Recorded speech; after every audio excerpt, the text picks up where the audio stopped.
Amém? Estende as mãos para cá, igreja, em nome de Jesus. Pai, em nome de Jesus, aqui está o teu filho. Eu te peço desde já, nesse momento, que o Senhor venha colocar um anjo à sua direita, um anjo à sua esquerda, guardando ele, livrando ele de todo ataque, de todo olhar, Senhor, de toda seta maligna. Espírito Santo de Deus, toma ele agora com poder e autoridade aqui nesse altar. Toma a boca dele com labaredas de fogo santo, que a mente dele venha a ser uma mente cativa agora ao Espírito Santo de Deus. Usa ele, Senhor. É isso que nós pedimos como igreja e o abençoamos em nome do Pai, do Filho e do Espírito Santo de Deus. Amém.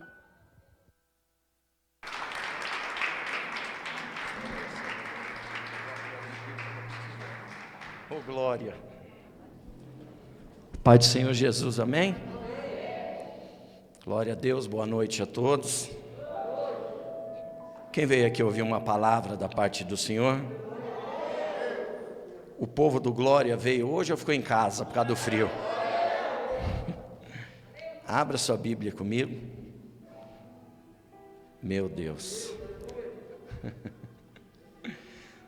Livro de Salmos, o Salmo de número 119.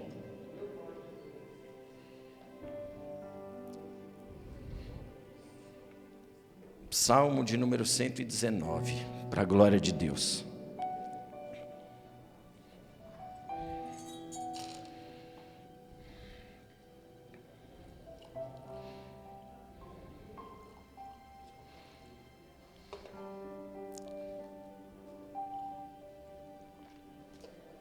Todos acharam? A Bíblia começa em Gênesis capítulo 1, versículo 1. E termina lá no livro de Apocalipse, capítulo 21. Isso é um aprendizado. O Salmo de número 119, versículo 19, é o versículo que divide a Bíblia no meio. Para a glória de Deus, nós vamos falar do Salmo 119, versículo 67.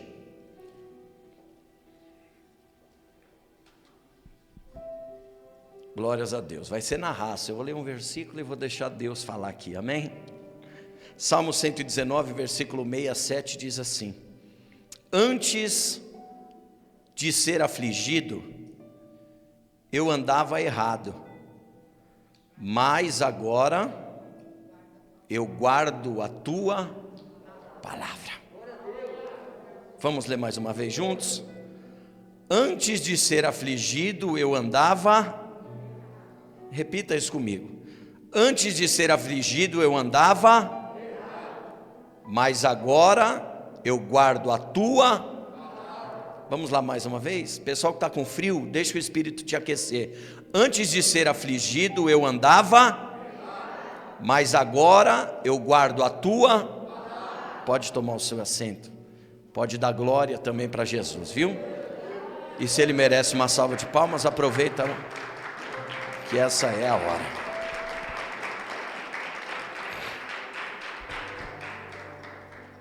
Antes de eu ser afligido, eu andava errado, mas agora eu guardo a tua palavra.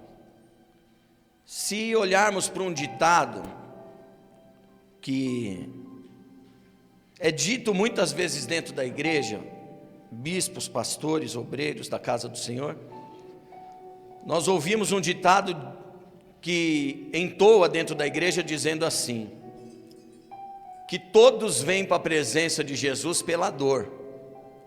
Alguns falam que não, mas eu creio que 99,99% vieram por algo que foram afligidos, porque andávamos errados e não tínhamos talvez consciência do erro.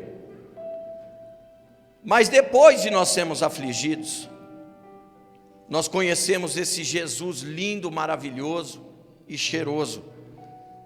E o que nós temos para dizer para Ele nessa noite? Nós andávamos errado, mas agora nós guardamos a tua palavra. Quando Davi escreve o Salmo de número 119, a Bíblia não relata no seu epígrafe do Salmo 119 que foi Davi que escreveu, mas os grandes historiadores, os arqueólogos, os grandes doutores da Bíblia Sagrada, eles colocam como 99% de certeza que foi Davi por um momento de aflição que ele viveu. Porque Davi, ele sempre fez tudo certo, ele sempre andou de maneira certa, ele sempre foi correto e obediente. A Bíblia nos ensina isso, que Davi era obediente ao seu pai, quando guardava as ovelhas de Jessé no pasto. Davi foi obediente enquanto ele foi soldado e capitão do exército de Saul. E Davi sempre foi obediente ao que Deus o pedia para ele, a ponto do Dr. Lucas escrever em Atos dos Apóstolos que Davi foi o único homem segundo o coração de Deus. Esse Davi que nós conhecemos, que arranca lágrima dos nossos olhos, mesmo depois de mais de 2.600 anos da sua morte, os seus salmos e a sua história ainda entoam dentro da igreja. Davi, nos momentos de bonança, ele ia para o templo adorar a Deus, sacrificar a Deus. Quando ele começa o seu reino, por ser um legado, por ter uma conduta aonde muitos o assistiam, o elogiavam, e muitos queriam ser igual ele não podia errar, ele não podia se desviar do caminho, nem sequer se fosse um dia. Então, no momento das suas angústias, ele corria para dentro do templo de Deus, pegava a sua harpa, que era a sua maior arma.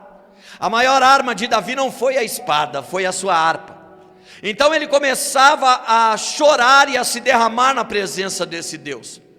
Só que a harpa era tão poderosa na mão de Davi, que a Bíblia vai dizer que quando Saul estava endemoniado, que nada conseguia, nem a oração dos sacerdotes conseguiam tirar aqueles demônios, aquela aflição que amargurava a alma de Saul, a harpa de Davi conseguia tirar os demônios que assombravam a Saul, a ponto da Bíblia dizer que quando o filho de Jessé foi trazido diante do rei de Israel, ele começou a dedilhar a sua harpa, os demônios saíram de Saul, a ponto de Saul agora olhar e falar: quem é esse moço? Ele é filho de quem e da onde ele vem?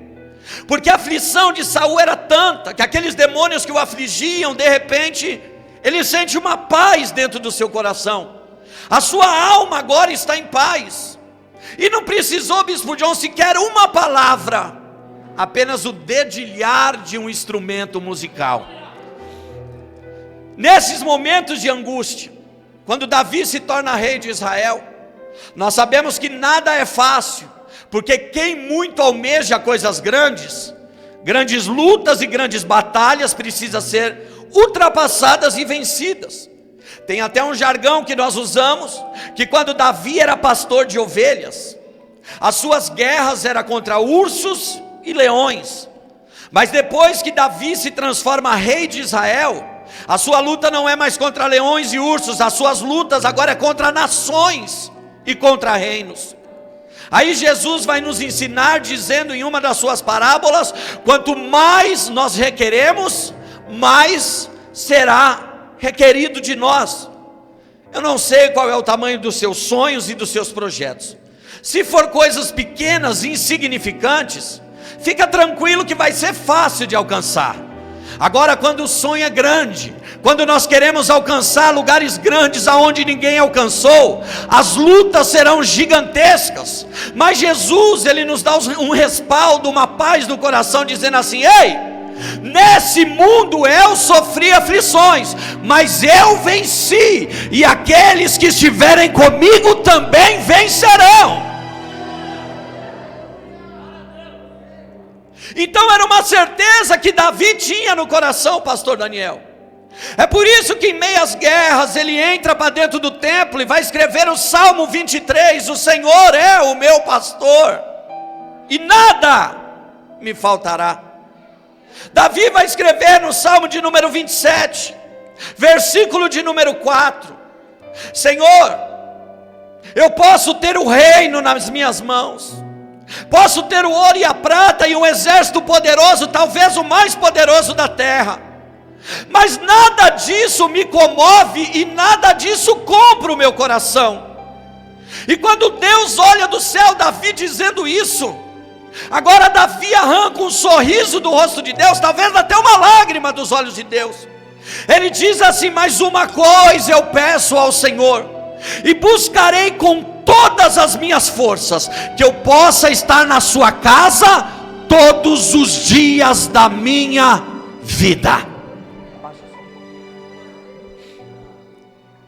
Esse mesmo Davi, Bispo Orlando, que talvez está pregando para o seu exército, pregando para os seus generais, ele vai escrever no Salmo de número 37, vocês israelitas, hebreus, que fazem parte do exército de Israel, mas não veio de uma casa sacerdotal, não veio de uma casa levítica, talvez vocês vieram de uma descendência onde a história dos vossos pais não foram contadas a vocês. Mas deixa eu falar uma coisa para vocês, nós estamos indo para a guerra contra os filisteus. Então antes de nós irmos, eu quero pedir uma coisa: entregue os seus caminhos ao Senhor e confia nele, e ele satisfará o desejo do seu coração. Esse Davi que é tão maravilhoso na profundidade das suas palavras, já vou entrar na mensagem, que no Salmo de número 50 ele fala assim: Senhor, nem o ouro e nem a prata, nem o poder, nem o exército, nem o trono mais alto de Israel compra o meu coração. Pode me tirar tudo que eu conquistei, o ouro, a prata, o bronze, pode tirar as nações, o exército, pode tirar tudo, mas eu peço apenas uma coisa para o Senhor: jamais retire a presença do seu Santo Espírito da minha vida. Ele está reconhecendo aqui que a maior riqueza dele, Bispo John, não é o ouro e a prata. Ele está reconhecendo que a maior riqueza da vida dele não é o carro, não é a casa, talvez nem a família dele, não é os negócios, não é aquilo que ele conquistou.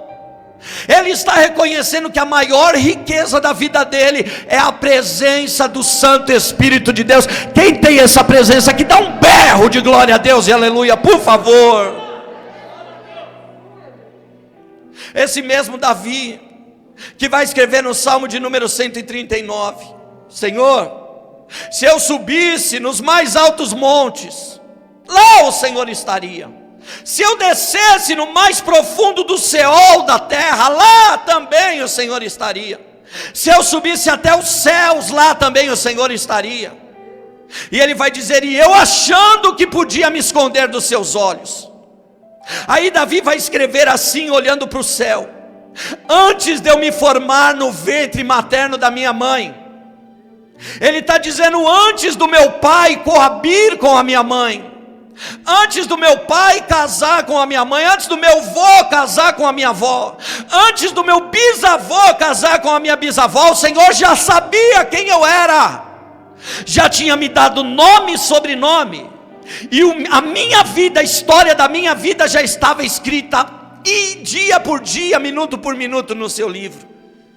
Ele está dizendo: nada pode ser mudado, porque desde o princípio o Senhor já escreveu o meio e o fim.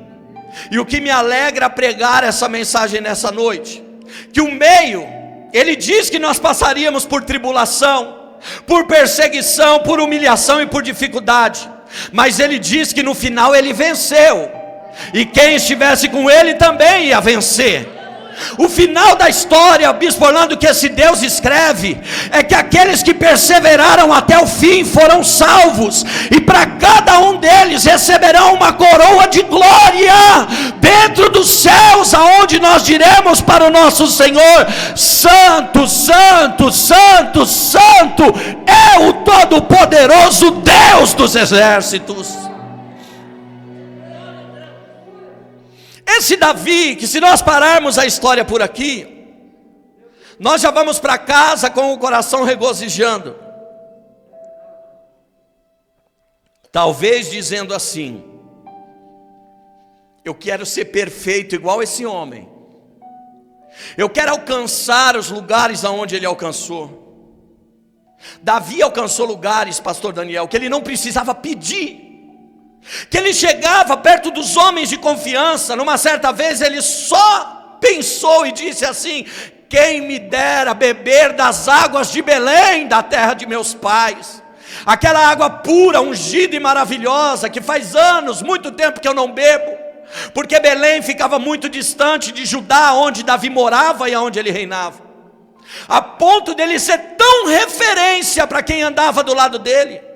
Desses 3 homens agora sair, atravessar no meio do exército dos filisteus, que eram mais de 700.000 soldados, pegar então uma talha de água de Belém, trazer e entregar na mão de Davi. E quando Davi olha para aqueles homens, eles dizem assim: o rei desejou, está aqui a água de Belém para o rei tomar. Só que a sabedoria era tanta que Davi olha para aqueles homens, ele diz assim: vocês colocaram a vida de vocês em risco, e não seria justo eu beber dessa água. Então Davi agora pega aquela água e derrama aquela água na terra, em sacrifício ao Deus dos céus. Um homem que, se nós olharmos um pouco da história que eu contei até aqui, é perfeito. Quando ele está no auge do seu reino, tudo ele tem, está tudo conquistado. Então de repente, aquilo que não deveria acontecer, acontece. Olha aqui para mim. Ele entra numa zona de comodismo. Sabe qual é a zona de comodismo?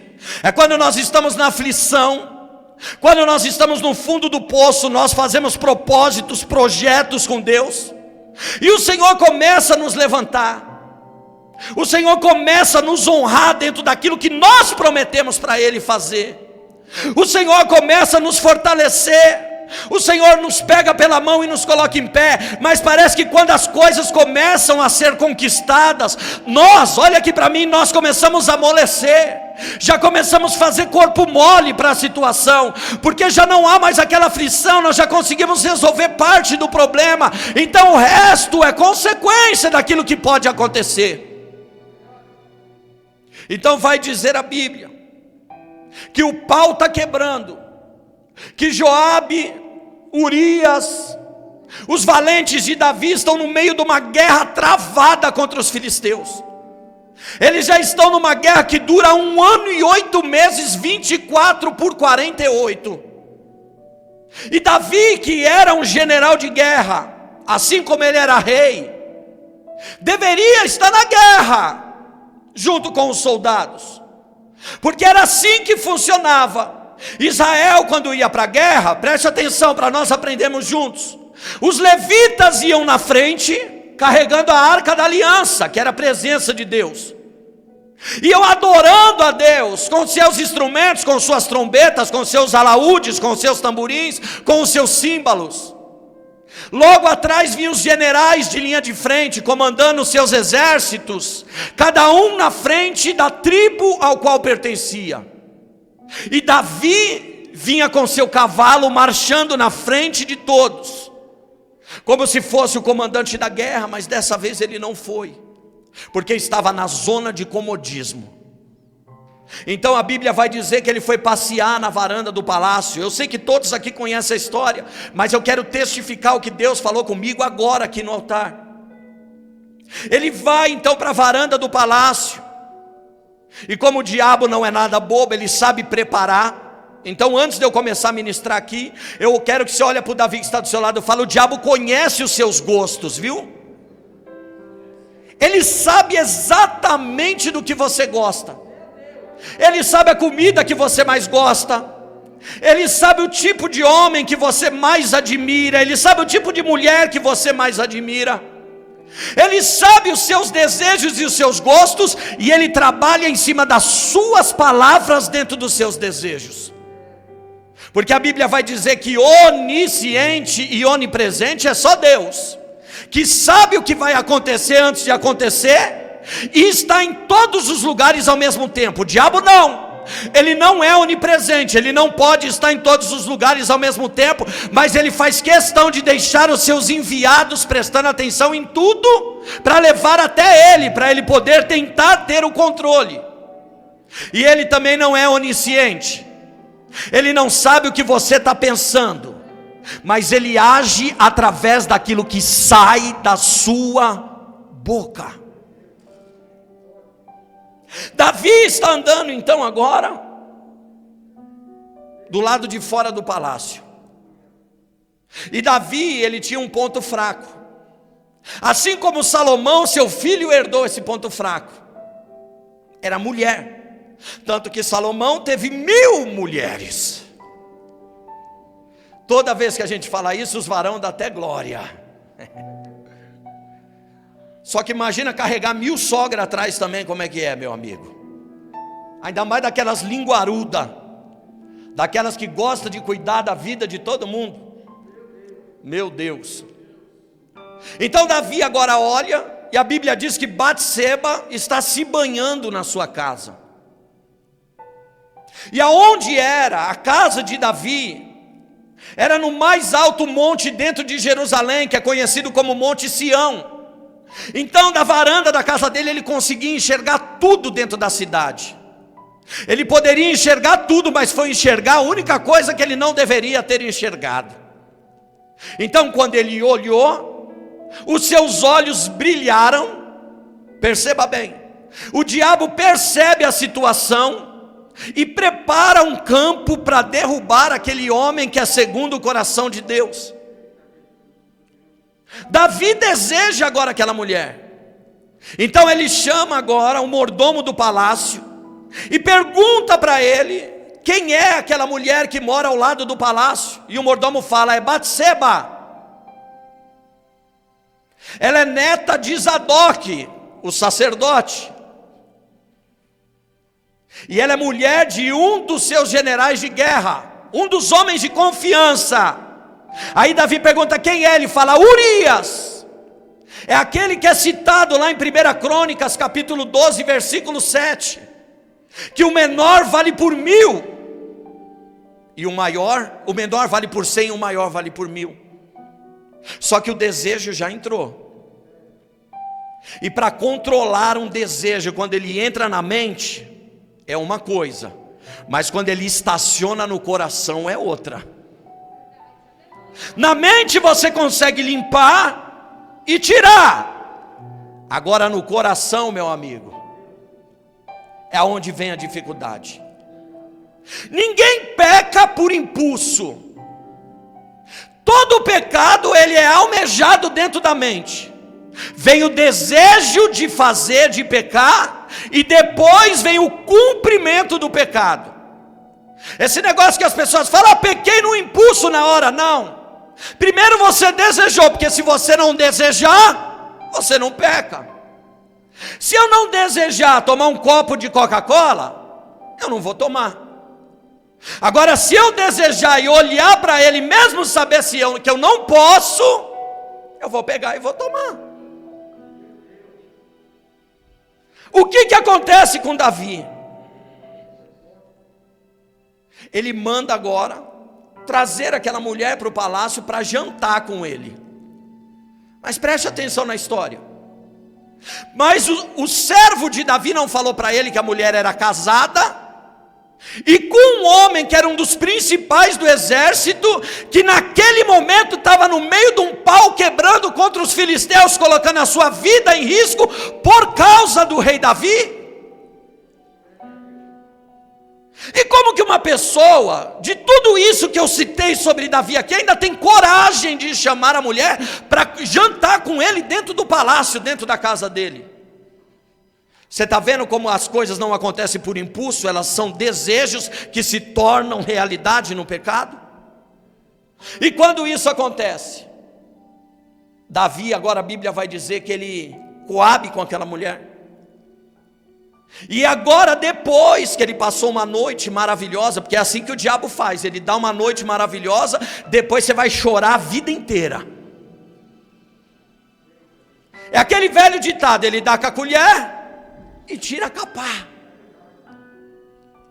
No outro dia, quando cai a ficha, que Davi levanta, pega a sua harpa para ir para o templo adorar a Deus, Ele começa a dedilhar a harpa e não sente a presença. Tem alguma coisa errada. Para o homem que expulsa demônio dedilhando uma harpa, que escreve os mais lindos salmos da história da humanidade, agora está dentro do templo dedilhando a harpa, e Deus sequer se manifesta na porta, tem alguma coisa errada. É por isso que muitas vezes tem gente dentro da igreja, não importa o que você é, apóstolo, bispo, pastor, missionário, diácono, adorador, não importa, que entra dentro da igreja e não consegue sentir nada. Por quê? Se afastou da presença de Deus, errou, pecou, até se arrependeu de boca para fora, mas Deus conhece o coração. Então agora eu quero colocar um tema nessa mensagem e vou continuar. Se você der glória a Deus, aleluia, senão eu paro por aqui. Olha para o Davi que está do seu lado e fala: um erro não corrige outro erro. Não, mas desse jeito você não está igual o Davi não, você está igual um chulé. Encoraja esse Davi aí, por favor. Diga para ele: um erro não cobre outro erro.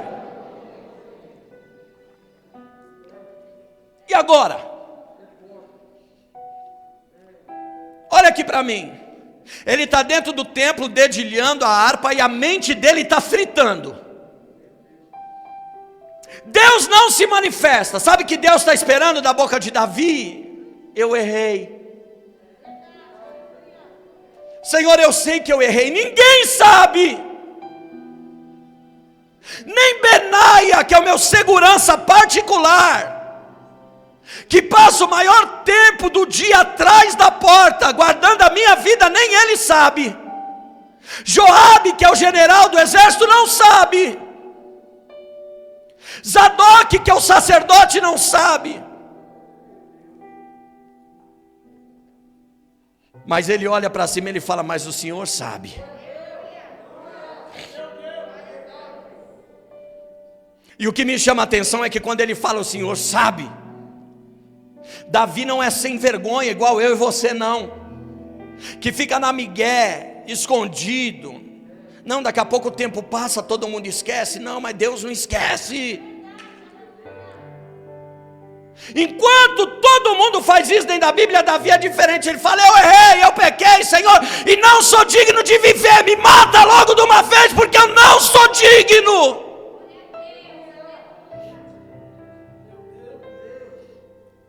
Só que ele sai, e ele ainda não fez essa oração que eu acabei de falar aqui. Então ele volta para dentro do palácio. E uma pessoa que não tem arrependimento, ela tenta maquinar uma situação para tentar maquiar o erro que ela cometeu. Então ele vai para dentro do palácio e começa a pensar. E quando ele pensa, ele tem uma ideia diabólica. Ele fala assim: já fiz, e eu sou o rei, e ninguém pode descobrir. Aí ele descobre agora que Batseba está grávida, porque a Bíblia vai dizer no Salmo de número 32 que um abismo puxa o outro, e que o salário do pecado é a morte. Agora chega a notícia, Batseba chega com o exame de farmácia, fala: a casa caiu, rei. Aí ele tem uma ideia brilhante, ele tenta com erro corrigir outro. Aí ele escreve uma carta.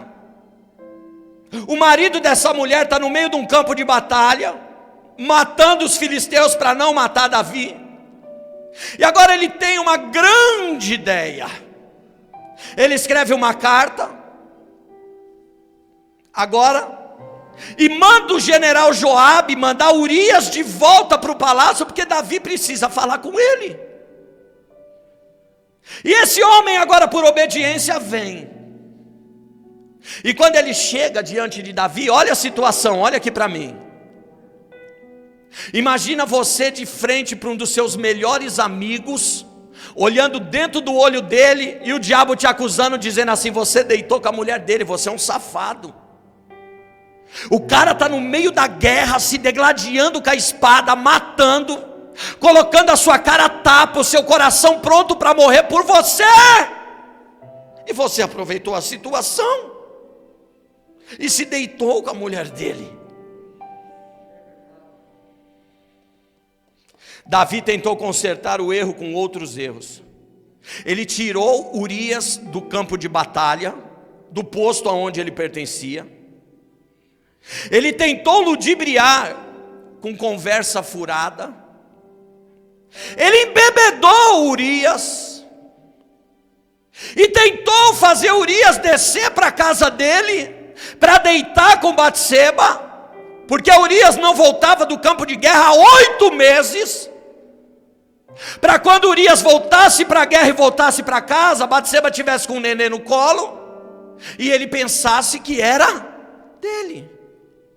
Olha na cabeça dele, vai dar tudo certo, não vai ter problema nenhum. Aí quando ele fala para Urias, depois que Urias está bêbado, foi lubridiado pela palavra, porque Davi era bom de papo. Aí Davi fala para ele, agora desce para sua casa, vai descansar, deita com a tua mulher e depois você volta para a guerra.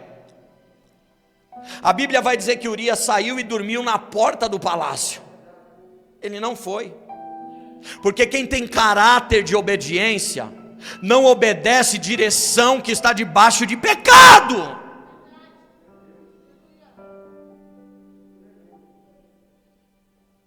Davi acorda no outro dia de manhã com a consciência meia limpa, e quando ele vai sair, ele dá de cara com Urias deitado no chão, numa ressaca brava.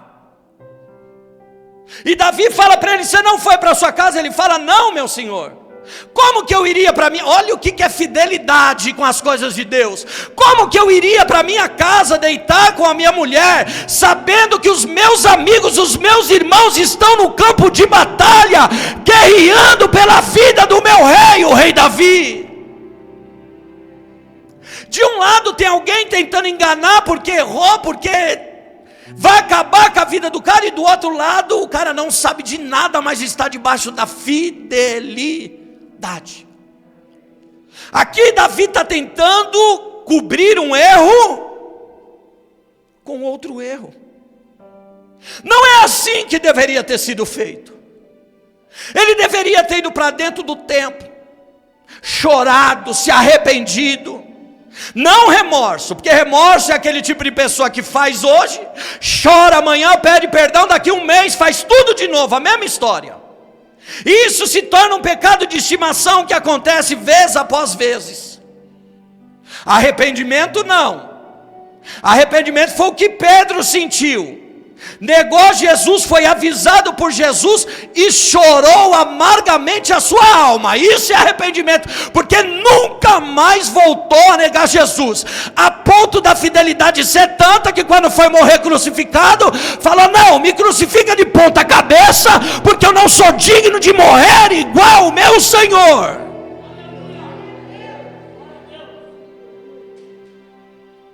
Davi não reconheceu o seu erro, conseguiu gerar uma sequência de erros. A justiça do homem erra, a de Deus não. Quando ele percebeu que um erro não cobriu o outro, ele tentou fazer um erro maior.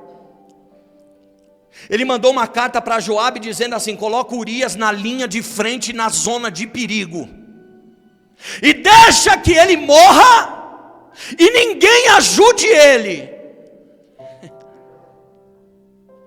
Olha onde chegou a raiz de um pecado que não teve arrependimento. Davi mandou, Urias foi para a linha de frente, e depois de alguns dias, com os braços cansados, com as pernas cansadas na luta, morreu. Aí chegou a notícia para Davi, Urias, o general, morreu. Aquilo parece que foi um peso tirado das costas de Davi, mas mal sabia ele que ali iria começar o peso, não da sua consciência, mas o peso da mão de Deus contra aquilo que ele fez. Você sabe o que é tentar tapar um erro com outro? Eu vou conjecturar para você entender, olha aqui para mim. É a mesma coisa que você pegar uma pá, ficar 3 horas cavando um buraco, tirar toda a terra para tapar um buraco do mesmo tamanho a 1 metro de distância. Você tapou esse buraco, mas abriu outro, do mesmo tamanho, talvez até maior. É a mesma coisa que chegar na sala de casa, varrer a casa inteira, pegar toda a sujeira, jogar embaixo do tapete.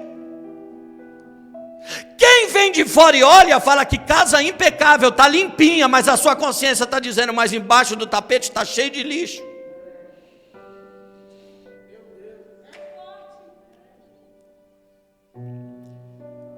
Apóstolo, por que o senhor está pregando isso? Porque os cultos de terça-feira são cultos de cura e libertação e cura interior.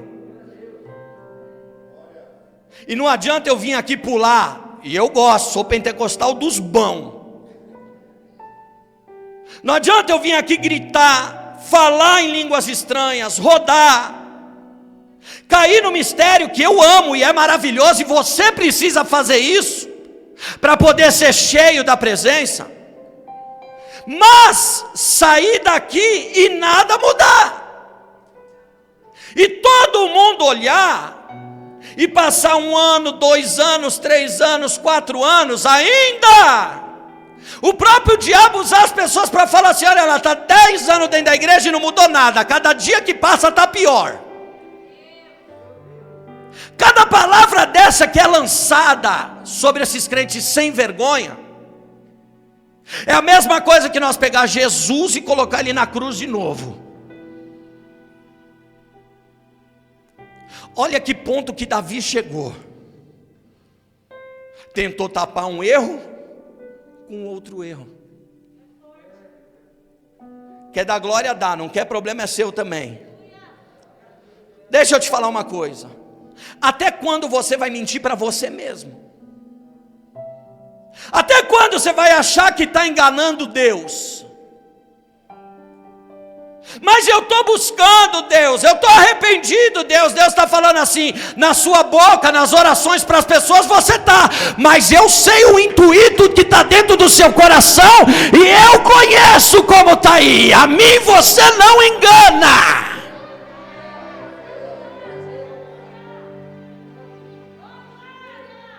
E agora? Escute essa frase: a justiça de um homem de Deus não está em não errar nunca, mas em reconhecer quando errou. Quem não errou, que atire a primeira pedra. Aqui, se Deus revelar agora, aqui nesse telão, a minha vida e a sua vida, é um pecado pior do que o outro. E o pior de tudo, aqueles que mais julgam terão os maiores pecados passando aqui.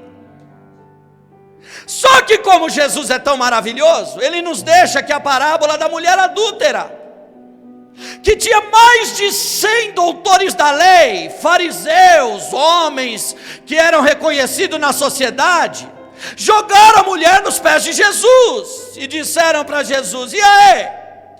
Essa mulher adulterou e é filha de Abraão, o nosso pai, e pela lei de Moisés ela tem que morrer apedrejada. O que você diz disso, Jesus de Nazaré?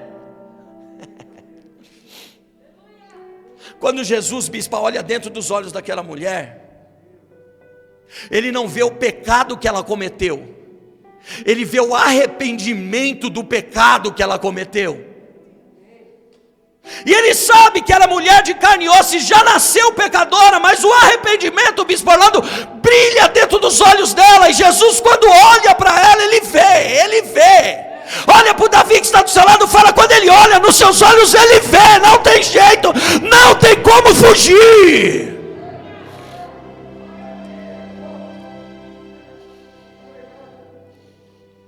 Aí Jesus olha para todo mundo e fala assim: ei, e quem não tem pecado?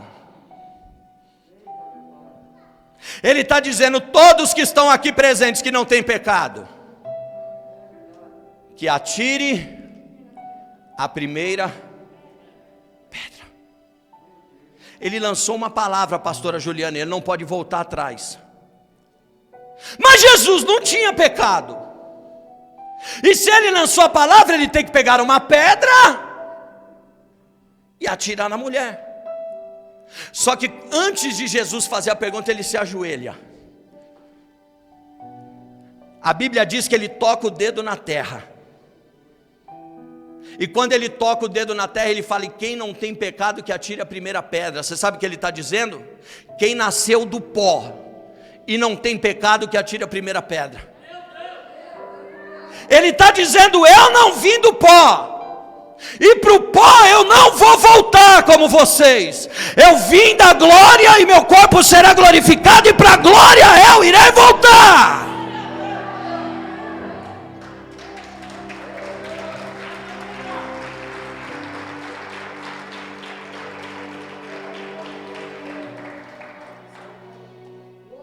Atire a primeira pedra. Ninguém teve coragem de atirar a pedra. Todos soltaram a pedra e foram embora. É o que eu quero aprender e te ensinar nessa noite. O que importa não é o pecado, não é o peso do pecado, não é o jugo do pecado. O que importa é o arrependimento que vem depois do pecado, não remorso. Porque pecado, ele acontece uma vez, a segunda e a terceira vez já é sem vergonhice, já não é mais pecado, é sem vergonhice. E agora? Olha para o Davi que está do seu lado. Isso não é acusação não, nós estamos em família aqui na sala da nossa casa. Fala para ele assim, ó: reconheça os seus erros. É como o casal dentro de casa. Começa uma discussão, e quem é o casal que não discute? Apóstolo, eu não discuto com a minha mulher nem com meu marido. Então você é santo, você já tinha que estar no céu, está no lugar errado. Você que vai pregar no encontro de casais lá no céu.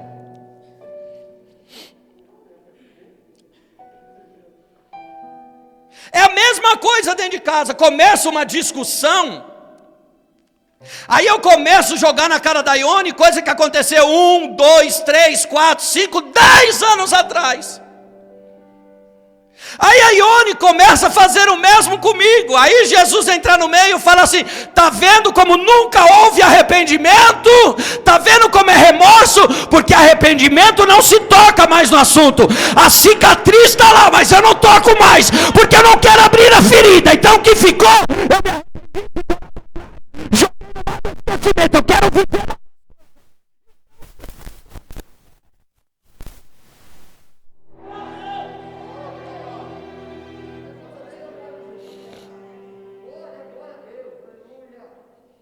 Eu não sou nenhum santo. Eu já fiz muitas vezes isso dentro da minha casa. Queria dar uma de nervosinho, brigava, falava as coisas tudo passado e ia dormir no sofá. Até um dia que eu estava dormindo no sofá, depois de tudo isso, quis ter a cara de pau de ajoelhar para orar. Deus falou assim: o diabo está dormindo na sua cama lá com a sua mulher.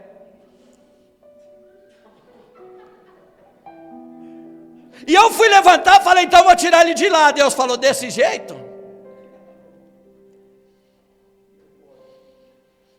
A minha pergunta: como que eu tiro ele de lá, Deus? Deus falou para mim: você está errado, sobe a escada de joelho e pede perdão. Aí não adianta chegar no outro dia com um vaso de orquídea, com ursinho, com bombom. Ou as mulheres chegam com uma camisa, com um presente: olha aqui, amor. E Deus fala: não, primeiro conserta o negócio. Que flor não compra ninguém, roupa não compra ninguém, bombom não compra ninguém. O negócio é arrependimento.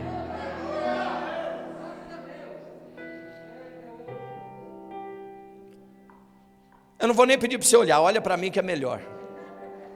Porque daí você olha com cara de bravo, eu não estou nem aí mesmo. Reconheça os seus erros. Eu estou falando comigo. O primeiro passo para um arrependimento e para a glória de Deus se manifestar é reconhecer os próprios erros. Olha o que Salomão vai escrever, quer anotar aí? Provérbios 28:13. O que encobre as suas transgressões jamais prosperará, mas o que as confessa e deixa para trás alcançará misericórdia. Quer que eu traduzo para você entender? Talvez você tenha parado na quinta série igual eu, e não consegue entender muito bem as coisas. Olha o que Salomão está escrevendo: o que encobre os seus pecados nunca vai prosperar. Ele não está dizendo em dinheiro, ele está falando: o casamento não vai para o lugar, a família não vai se unir, o ministério não vai avançar, a vida espiritual não vai sair do lugar. É o que Salomão está querendo dizer aqui. Mas na sequência ele vai dizer: mas os que as confessa e as deixa para trás alcançará misericórdia. Sabe o que ele está dizendo? Quando a gente se arrepende e deixa para trás, Deus tem misericórdia e fala: agora sim, agora vai passar a acontecer, agora eu vou pôr as coisas no lugar, mas primeiro tem que vir o arrependimento. E como vem o arrependimento, apóstolo? Quando nós vamos orar, a gente ajoelha e ora assim: Senhor, perdoa os meus pecados. Aí Deus interrompe a oração e fala assim: qual deles? Aí você fala todos. Deus fala: não é assim não, eu quero nome por nome, eu quero saber, porque mesmo que você acha que eu não saiba, eu sei, e eu quero ouvir da tua boca, para mim poder olhar nos seus olhos e saber como está seu coração. Meu amigo, ou você sai daqui curado, ou nós vamos fazer uma libertação debaixo de pau com você. Já passou por essa libertação? Tem uma meia dúzia aqui que já passou. Você conhece aquele pedaço de pau que chama caibro, que tem 4 quinas? Ele fica dentro de um barril de azeite de nardo aqui atrás, porque o nardo simboliza a libertação.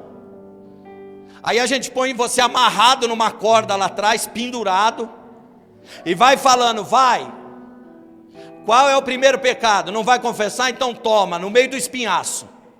Aí coloca crente desmantelado no lugar. Você acredita que é feito isso aqui? Acredita? Não, né? Está sendo feito agora dentro da palavra. E isso é bom. Sabe por quê? Porque tem cura. Eu estava conversando com o pastor Daniel, estava falando: nos cultos de terça-feira está me libertando. Apóstolo, mas o senhor é um apóstolo, o senhor não é liberto? Lógico que não. Eu vou passar o resto da vida atrás de libertação, todo dia, até o último suspiro do nariz. É que tem uns crentão dentro da igreja que fala: eu já fui liberto. E está fazendo o que ainda, que não foi com Enoque e com Elias?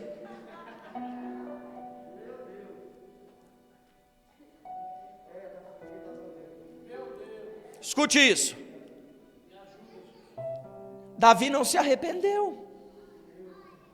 Aí ele está dentro do palácio. Bispo Orlando, olha aqui, Urias já morreu, ninguém sabe de nada.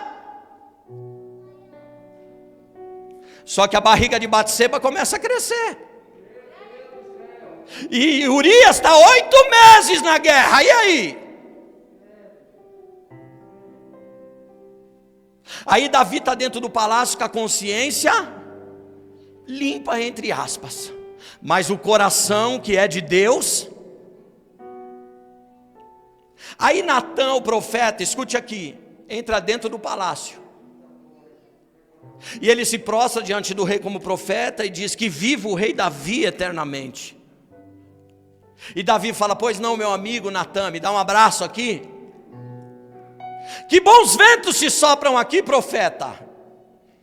Porque Davi estava acostumado a ouvir da boca dos profetas: pode ir para a guerra que Deus vai dar vitória. Deus já colocou o exército dos amalequitas na sua mão. Deus já colocou os filisteus por escabelo dos seus pés. Deus já colocou os midianitas debaixo da sua espada. E de repente ele acha que vai vir uma palavra para tentar curar o seu coração. Aí Natã fala: eu vim aqui trazer uma causa para o rei julgar.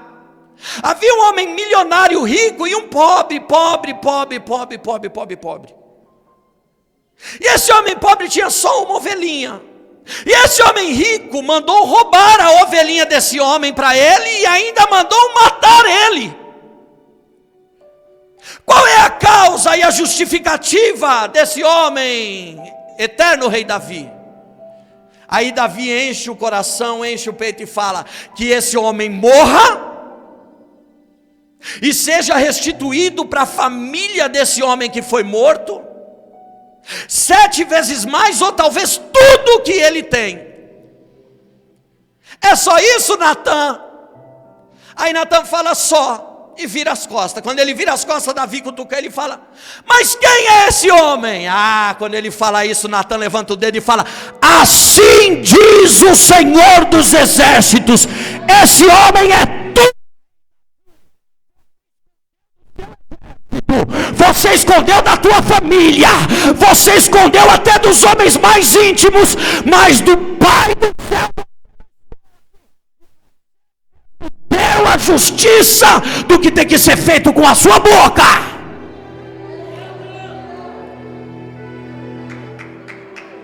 É duro.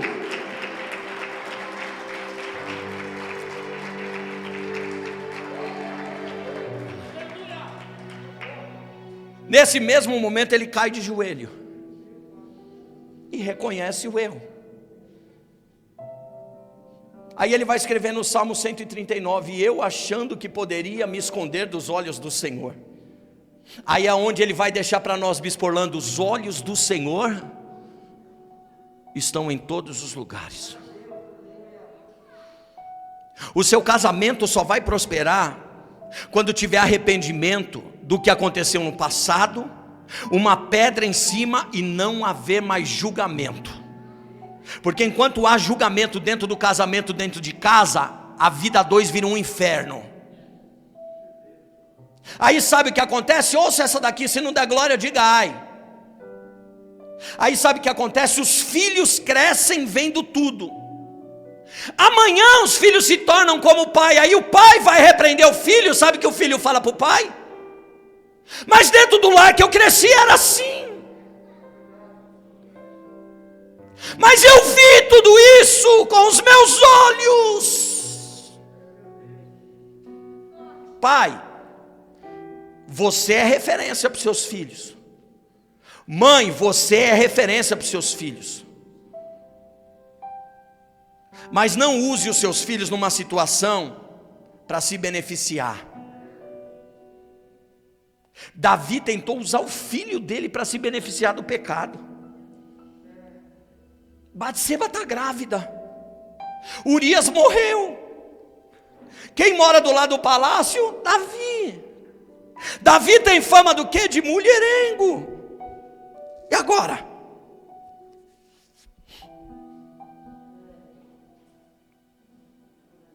Batseba tem o bebê. Quando ela tem o bebê, vem uma notícia para Davi: o menino está doente. E o profeta vai dizer: e é doença de morte. Aí caiu a ficha. Quando caiu a ficha da profundidade, aí veio o arrependimento. Eu vou falar um negócio aqui, não se escandaliza não, que eu provo para você dentro da Bíblia. Você quer ver aonde Deus conserta crente desmantelado? Ele toca onde você mais ama, no filho. Esse Deus é mau? Nunca. Ele é bom até demais, senão nem aqui a gente estaria. Não sou merecedor de nada. Se formos olhar para os homens de Deus, Isaías vai escrever que nós somos o vermezinho de Jacó. Paulo, o maior evangelista de todos os tempos, vai falar: eu sou um miserável, e dos pecadores sou o pior. Diácono Ivon, se Paulo está dizendo que é o pior dos pecadores, imagina nós. Se Isaías está escrevendo que nós somos os vermezinhos de Jacó, Isaías, o homem que viu a roupa de Deus, o vestido de Deus encher o templo, viu serafins com os seus olhos, está escrevendo isso, imagina eu e você. Aí Jeremias vai escrever uma frase que Jesus, antes de nascer, falou no ouvido de Jeremias. Escreve lá, Jeremias. Isso daqui é para aquecer o coração deles. A causa de nós não sermos consumidos é porque a misericórdia do Senhor se renova a cada dia.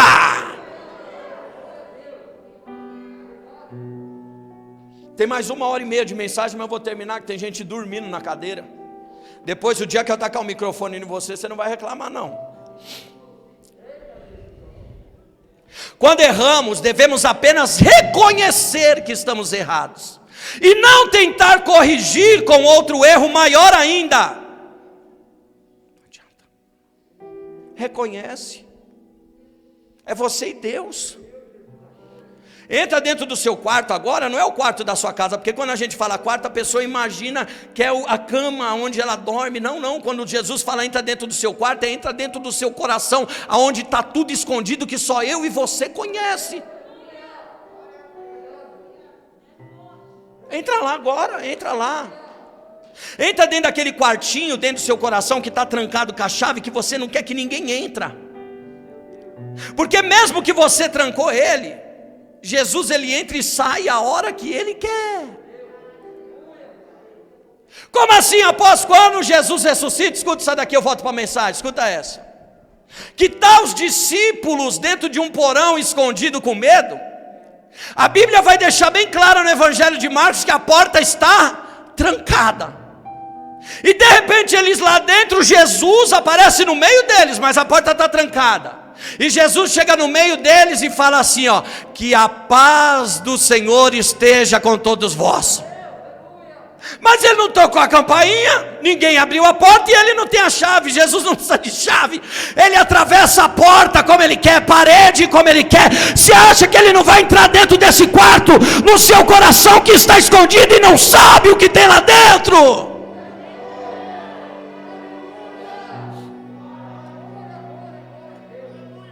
Sabe qual é o seu problema? Ó da glória, agora levanta e vai embora. Sabe qual é o meu problema e o seu problema?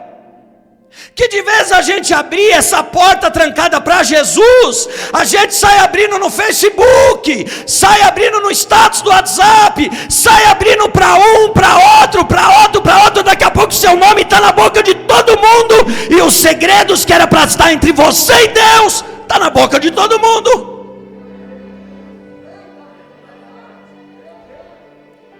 Aí você vai se ferir e vai dizer: não dá para confiar em ninguém. Jesus já deixou isso claro: maldito o homem que confia no homem. Ele está dizendo: maldito você que confia em você mesmo.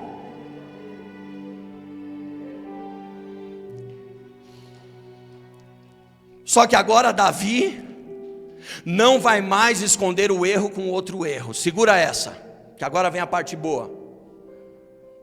Ele se levanta e vai fazer do jeito certo e caminhar na direção certa.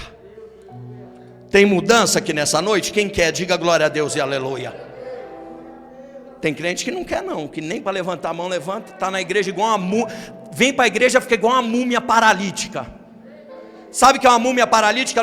Não abre a boca, não mexe os olhos, não mexe o corpo. Aí não recebe nada, aí vai embora vazio. Agora Davi se levanta e vai fazer do jeito certo e caminhar na direção certa. Eu posso profetizar isso na sua vida? Levante sua mão.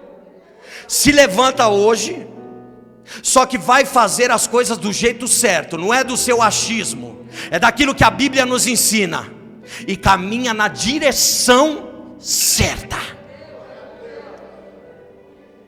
O que é caminhar na direção certa? Foco, propósito, projeto. O que você almeja buscar? Coloca lá o alvo e vai buscar. O que você almeja para o seu casamento, para a sua família, para o seu ministério, para a sua vida profissional e para as suas finanças? O que você almeja? Coloca lá um alvo e vai buscar. No livro de Jó, olha o que Jó vai escrever: determinando tu alguma coisa, sede firmes até o final, porque o sol brilhará sobre a vossa cabeça. Ele está dizendo: se parar no meio, não tem. Se parar quase no final, não tem. Ele está dizendo: sede firmes até o fim, e o sol brilhará sobre a sua cabeça. Se levanta, Davi, e vai fazer do jeito certo e caminhar na direção certa. Aí sabe o que ele vai fazer? Ele vai para dentro do templo. O filhinho dele, Bispo Orlando, o nenezinho, está para morrer, porque o profeta diz, é doença de morte. Batseba está gemendo, porque uma mãe está olhando o seu filho dentro de um berçário, e está vendo que não tem saída, que a palavra do profeta já foi decretado, vai morrer. Aí Davi vai para dentro do templo, aí a Bíblia diz que ele não faz a barba, não corta o cabelo, não come, não bebe, e fica deitado com os braços abertos, com a cara no pó. As pessoas próximas começaram a se preocupar, porque passou 1 dia, 2 dias, 3 dias, 4 dias, 5 dias, 6 dias, 7 dias, 8 dias, 9 dias, 10 dias, e Davi não come nada e não bebe nada. E alguém vai até lá ver ele dentro do templo. E o engraçado é que a Bíblia não vai deixar respaldo de uma palavra que ele falou, porque ali não adiantava ele falar nada. Ali o coração ia mostrar o arrependimento dele diante de Deus. Alguém vai lá, olha, volta e fala assim, alguém precisa falar com o rei. Ele está acabado, ele vai morrer, e nós vamos ficar sem rei em Israel. Aí agora vem a notícia, Davi, levanta, vamos embora para casa, porque o seu filho morreu. Sabe o que a Bíblia diz que ele fez? Foi para casa, fez a barba, cortou o cabelo, tomou um banho, vestiu as vestes reais, foi para dentro do templo com a sua harpa e começou a adorar a Deus. Aí alguém vai perguntar, mas o cara acabou de perder o filho. E alguém vai perguntar isso para Davi, ele vai dizer assim, se essa foi a vontade de Deus, eu aceito. Ele está dizendo que eu sei aonde eu errei, eu me arrependo daquilo que eu errei, e sei que daqui em diante as coisas vão ser diferentes. Aí ele vai escrever Salmo 119, versículo 67, antes de eu ser afligido, eu andava errado. Só que agora Deus tocou dentro da alma dele, tirou a vida do filho dele. Aí ele vai escrever depois, mas agora eu guardo a tua palavra. Sabe o que ele vai dizer? Antes de eu ser afligido, eu errei, tentei mentir, tentei esconder, mas me arrependi, e as suas misericórdias se renovaram sobre a minha casa, e eu sei, se eu guardar a sua palavra, eu não vou pecar mais.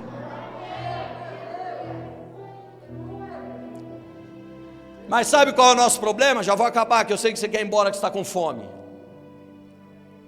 O nosso problema é achar que nós somos super crentes e nunca vamos errar, que nós não precisamos de ninguém para nos ajudar. Perceba, Davi está arrependido, ele está com a cara no pó dentro do templo, todo mundo sabe do escândalo, mas mesmo assim as pessoas que amavam ele iam até lá para ver se estava tudo bem. Ninguém tocava em Davi, ninguém falava com Davi, porque sabia que era o momento dele com Deus, mas eles estavam ali olhando, e eles não estavam só olhando, porque quando eles saíam dali, eu tenho certeza absoluta que eles iam ajoelhar e interceder a Deus, dizendo assim, tem misericórdia do rei Davi, Senhor, ele sabe que ele errou, ele está arrependido, está buscando, todo mundo sabe, porque o escândalo correu sobre Israel, mas tem misericórdia da vida dele, isso é um verdadeiro intercessor. Sabe qual é o nosso problema hoje como igreja? A gente vê as pessoas nessa situação, termina de pisar, termina de massacrar, Deus tem que quebrar mesmo, o diabo tem que pisar, tem que aprender, tem que ir pro pó. Aí Jesus vai dizer, mas não foi para isso que eu levantei vocês para curar os feridos, porque quem está curado cura, quem está ferido fere.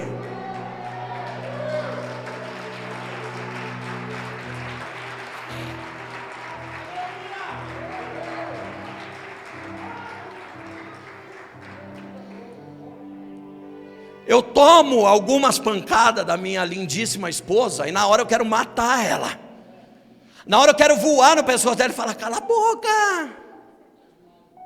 Mas aí é do outro lado Deus falando, estou usando ela para te corrigir, estou usando ela para te confrontar, do que você sabe que você está errado, então abaixa a Cristo e ouve.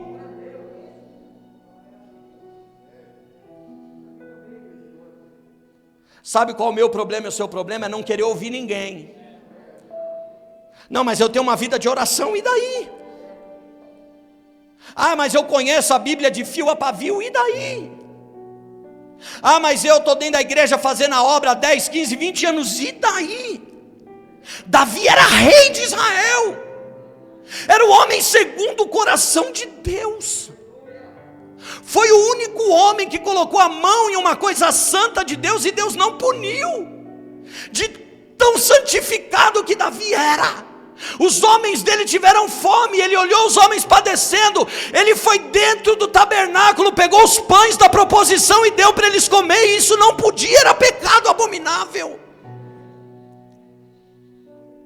Só que quando Deus olha isso, olha para o coração de Davi, e Deus fala assim: ele não comeu um pedaço do pão, ele não pegou para ele, ele pegou para os soldados que estão padecendo. E mesmo esse homem que escreveu todos esses salmos, que viveu essa história maravilhosa, errou e caiu.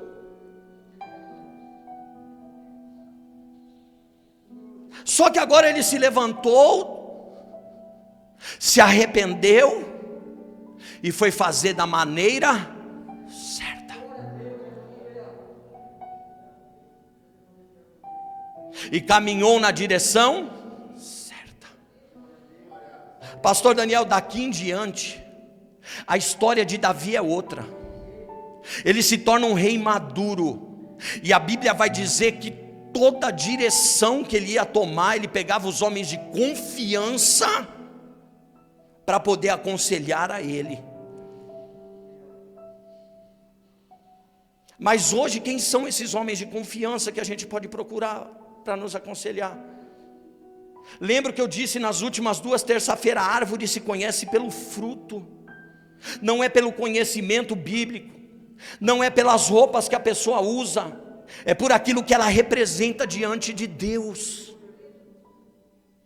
Isso seu melhor amigo talvez não tenha. Isso talvez as pessoas que um dia tiveram um ministério, que foram homens de Deus e mulheres de Deus e hoje não são mais, não tem mais.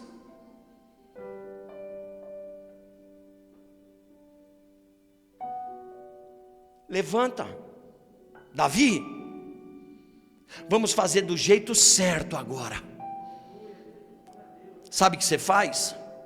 Pega o rascunho e rasga, e começa a escrever a matriz de uma grande história diferente a partir de hoje, em nome de Jesus. Se uma pessoa está dirigindo numa estrada, ela tem que estar ligada no foco daquilo que ela está fazendo, sim ou não? Se ela desviar o olhar dela por 2 ou 3 segundos, acabou. Talvez, se ela for imprudente, querer correr mais do que o tempo, ultrapassar uma carreta e vir outra, acabou. Eu vou encerrar aqui. Olha para o Davizinho que está do seu lado e fala: calma, é no tempo de Deus que as coisas vão acontecer.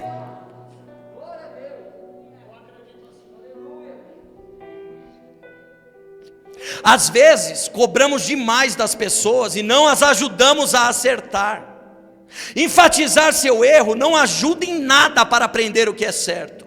Quando uma pessoa cai, Deus lhe dá uma chance de se levantar. Todo mundo merece uma segunda chance, mas essa segunda chance não pode se tornar 3ª, 4ª, 5ª no mesmo pecado, porque aí deixou de ser arrependimento e passou a ser remorso. A última coisa que Davi fez, e eu encerro aqui, usa essa frase, fala comigo: abandone o que está errado.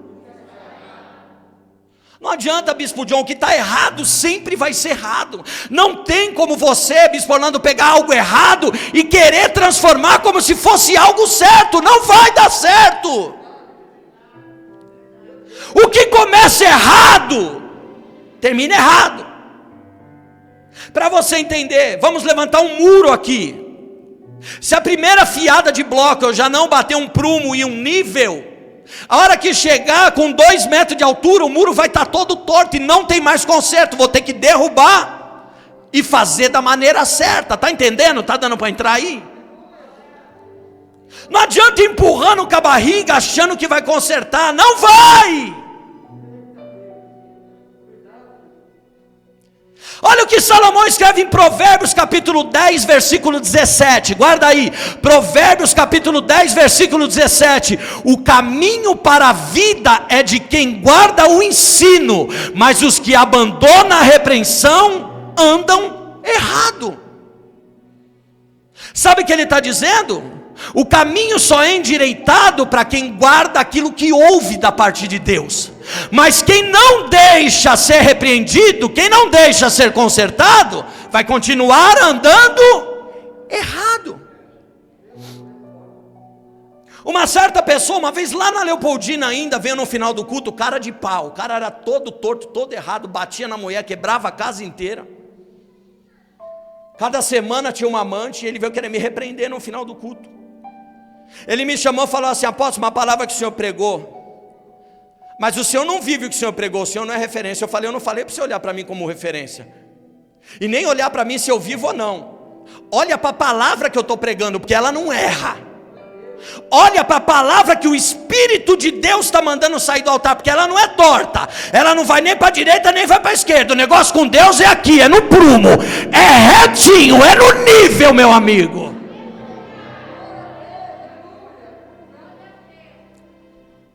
Aí, como vocês me conhecem um pouco, né, gente, eu não gosto muito de levar desaforo para casa. Eu falei assim: naquilo que eu preguei eu não sou referência. Aí eu dei um tapinha no pé dele e falei: para mim você não é referência em nada. Me perdoa a palavra, não escandaliza?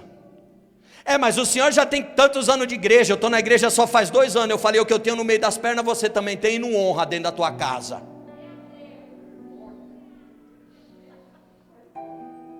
Esse amigão, eu estava pregando, ele ficava abrindo a Bíblia para conferir, para ver se era o versículo que eu estava falando em capítulo. Sabe como está a vida desse camarada hoje? Bebendo, no samba, zoando. Eu estou aqui a trancos e barrancos, mas estou com Jesus. E se a trombeta tocar agora, eu ver que eu vou ficar e ver que alguém aqui vai subir, eu grudo no pé e subo junto.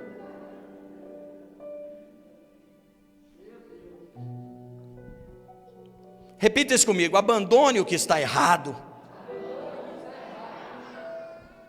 Pior do que errar é não querer aprender o que é certo. Como diz o ditado popular: errar é humano, mas permanecer no erro é? Precisamos aprender a fazer o que é certo. Os maus hábitos se tornam tão enraizados em nós que temos dificuldades em mudar. Só que as pessoas precisam ser motivadas para mudar. Não adianta massacrar. Tem que pegar na mão e tem que falar assim: você consegue. Essa é a palavra de incentivo. Aí vem a segunda frase: mas você tem que querer. Perceba bem a frase bem colocada, como ela encaixa. Levanta, você consegue. Aí a pessoa, aí você vem e fala: mas você tem que querer. Porque continuar no erro é burrice. Não adianta eu orar e querer que meu casamento esteja em ordem se eu não coloco em prática aquilo que tem que ser para ser colocado em ordem. Não adianta que eu querer que meu ministério aconteça se eu não consigo chegar nem no horário do culto para orar. Não adianta eu querer voltar a exercer aquilo que Deus me deu um dia, se nem Bíblia eu leio mais. Não tem como eu querer que meus filhos, meus netos cresçam com referência, se eu não estou sendo referência dentro da minha casa. A autoridade, ela se conquista no silêncio, não é no barulho. Tem pessoas que querem forçar uma autoridade. Mas eu sou um apóstolo, eu sou um bispo, eu sou um pastor, dane-se. Às vezes uma ovelhinha que senta na cadeira tem mais autoridade do que quem tem um grande cargo. Por quê? Porque a autoridade não se conquista com grito, a autoridade se conquista no silêncio e com conduta de vida.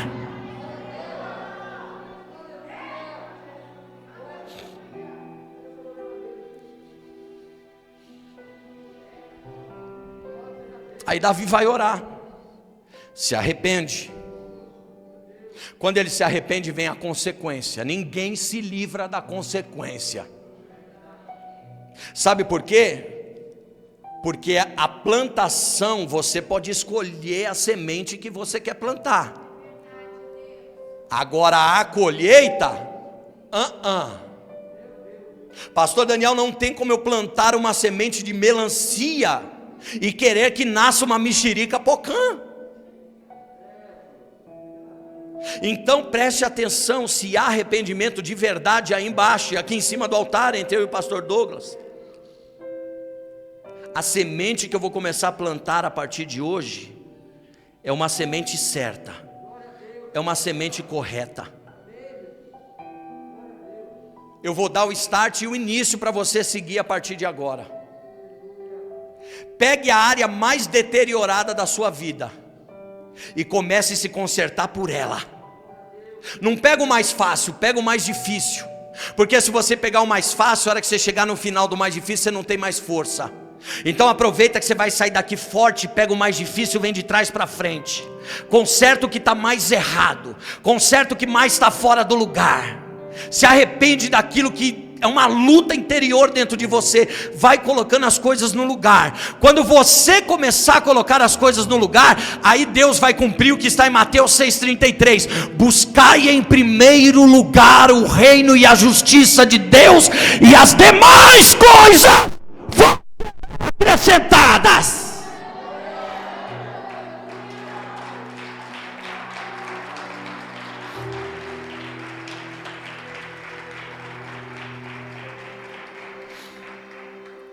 Davi era um grande rei, aqui eu encerro.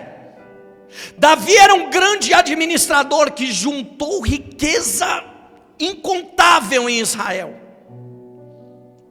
Davi era um grande general de guerra, Bispo Ione. Bispo Orlando, Davi foi um dos maiores líderes que pisou nessa terra. Mas na área casamento e família ele era péssimo. E quando ele escreve isso no Salmo 119, sabe o que ele está dizendo? Presta atenção aqui, que é o final da mensagem. Ele está dizendo assim: se essas áreas da minha vida estão indo bem, eu tenho que trabalhar em cima dos meus casamentos, porque naquela época o rei podia casar mais do que uma mulher. Eu tenho que trabalhar em cima dos meus casamentos e em cima da minha família. Aí depois do arrependimento, que veio a justiça de Deus, Batseba engravidou de novo. E quando ela engravidou de novo, o pastor Daniel usou esse versículo aqui no domingo. Ela engravidou de Salomão. E quando Salomão nasceu, o primeiro filho que nasceu debaixo do pecado da maneira errada foi rejeitado e morreu.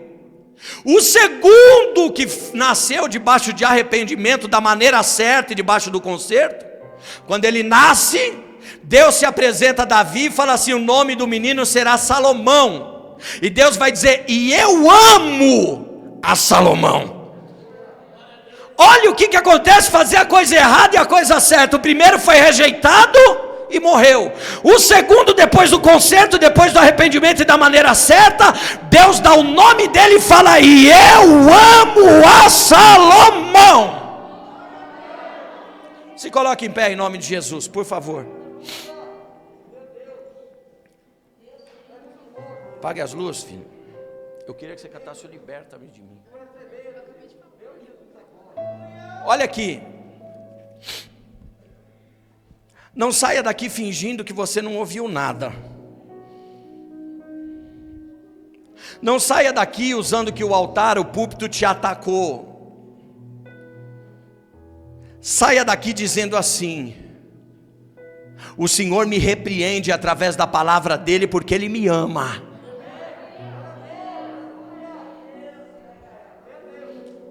Eu sei que Jesus pegou, não adianta falar que não pegou, porque ele pegou. Eu fui o primeiro que ele pegou aqui em cima, e eu sei que tem pelo menos um segundo e um terceiro que ele pegou aí embaixo, eu sei. Porque onde há um coração aquebrantado, há a presença do Espírito Santo de Deus.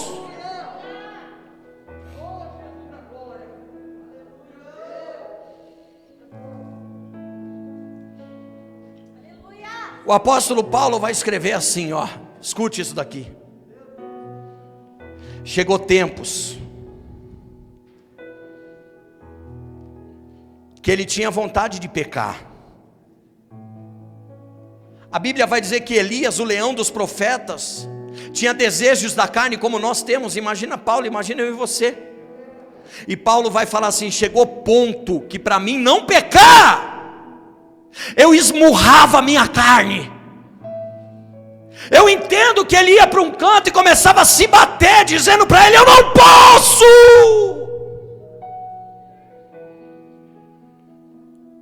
Porque você pecar com a mente é pecado, mas você consumar o pecado,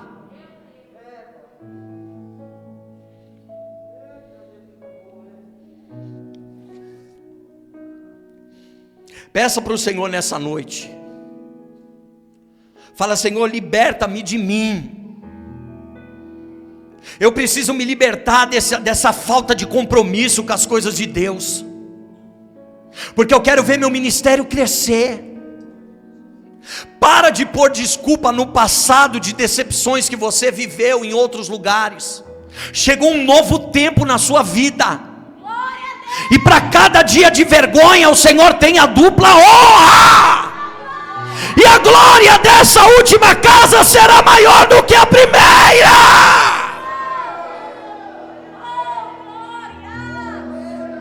Peça para Ele: Senhor, me liberta desse desejo da carne.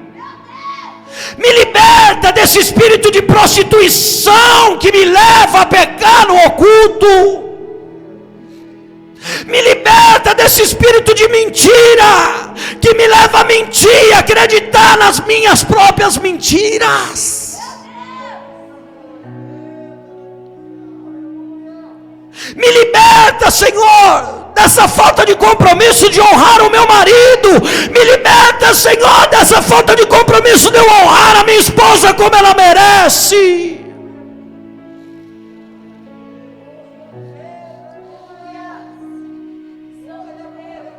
Senhor, me perdoa de ter feito a sua obra e ter sido negligente, Deus, até hoje, mas eu vou melhorar, eu vou mudar. Só que lembre dessa frase no meio dessa oração: atitudes falam mais do que palavras. Feche os seus olhos. Pode cantar, pastora. Senhor, essa palavra é sua, ela não é minha. Eu sei quem eu era, eu sei quem eu sou, e eu sei aonde o Senhor vai me levar, porque aquilo que a alma do homem desejar, isso ele é. O Espírito de Deus quer trabalhar no meio de nós, mas ele tem que achar um coração aquebrantado que queira. Sem tua graça,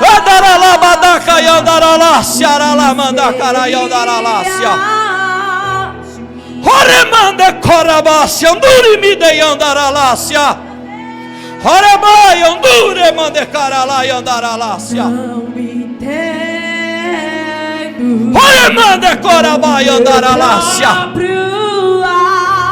Deixa eu te curar, minha filha.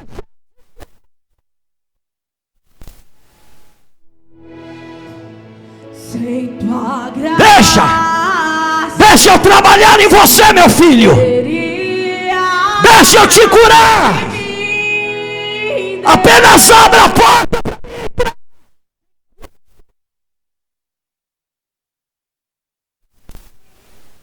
eu quero fazer, não faz. Chora.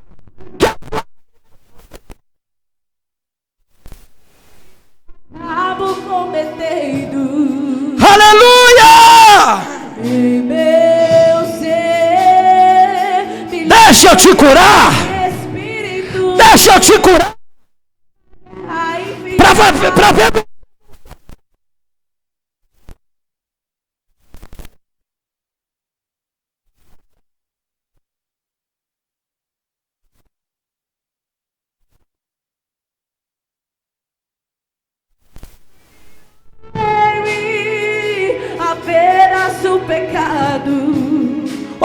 Espírito de Deus cura.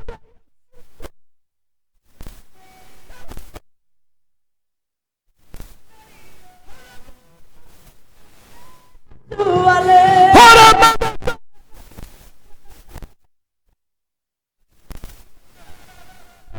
Então liberta-me de mim.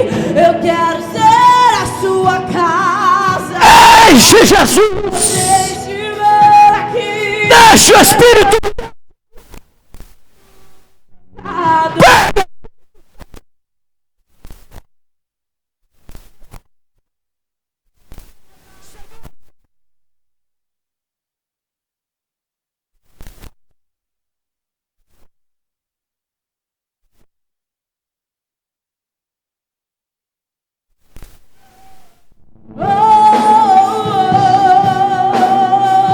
Libertar, libertar. Sua família vai.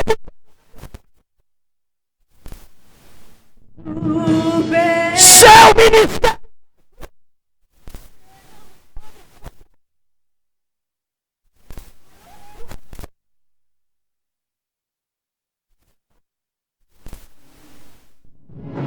Em meu ser militam carne e espírito em uma guerra infindável.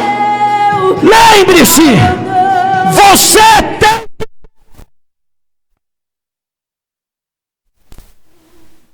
Foi vendido como escravo.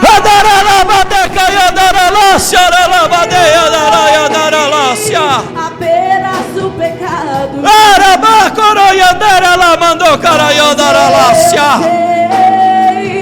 Sai fora, sai.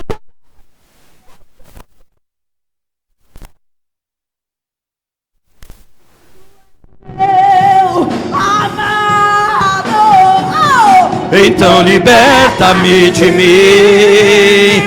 Eu quero ser a tua casa. Se você estiver aqui, eu sei, eu venço o pecado. Então enche-me de ti, até que não haja mais espaço. Por quando estou em tua presença, o viver é transformado. Então liberta-me de mim. Eu quero ser a tua casa. Se você estiver aqui, eu sei, eu venço o pecado. Então enche-me de ti, até que não haja mais espaço. Por quando estou em tua presença, o viver é transformado. E eu passo a. Ele está aqui. Eu sinto.